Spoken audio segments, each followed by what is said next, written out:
I'm 18 meters. My parents' only bio kid.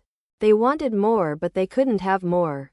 So when I was 6 they decided they were going to foster kids with the hope that some would become eligible for adoption in the future. All they told me initially was I would have a load of other kids to play with, so I thought that sounded really great. But then they really pressured me to say I wanted them to foster, and I was on board no matter what. The change happened because they were assigned a case social worker. Not sure the difference really. And I would be interviewed alongside them. Something I learned a few years ago is that most people who sign up to foster will say if there are certain needs they can't meet so kids can have better placements.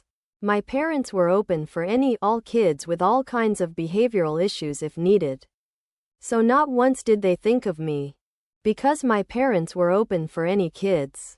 We sometimes had really traumatized kids who were violent, or some who were so angry at the world that they were violent. I was attacked a lot.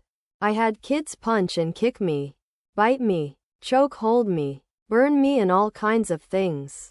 My parents refused to get me a lock for my door, and when I made a makeshift doorstop they took that away once they found it. Whenever I spoke negatively about the fostering experience, my parents would tell me if I ruined it for those kids and them, then I would be a selfish little asshole, and did I really think my life was worse than those kids who had been abused, and so much worse. They said this even after one of the foster kids lost their shit and beat me hard enough. Leave bruises all over my face and body. It was summer so they could hide me until they went away. I had to walk on eggshells depending on who was in the house. There were times it wasn't as terrible and the kids were okay, but I struggled to want any of them around because of how crappy the experience as a whole was. And I was talked to every few months by the case social worker, but my parents had me afraid to speak up. None of the kids they got were ever free for adoption, so they never adopted any of the kids they fostered. None ever stayed forever either. I was relieved and they knew it. So they would get mad at me every time I was glad to see the kids go home or somewhere else.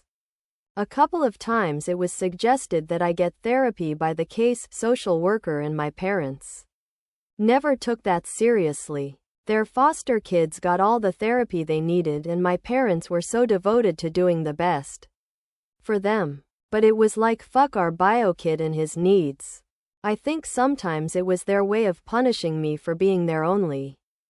I turned 18 back in March, and I moved out of my parents' house and went to stay with a friend and his family. I was there until a couple of weeks ago, and now I'm in another state waiting for college to start. Since March I haven't spoken to my parents once. But a few times I spoke to extended family and they asked why I'm not talking to my parents. I told them I was no contact, and they told me it was disgusting to turn my back on my parents. Some asked me why, and I told them. But then it was like unilaterally decided that I'm a monster for holding my parents' kindness for other kids against them. I asked why they wanted me to have contact so bad if I'm a monster, and they told me my parents are my parents, and even if they made mistakes I need to forgive them, and that I shouldn't be so quick to throw away my family. They even say it's my age, and everyone young these days is so ready to throw away their whole entire family over every small thing. AITA?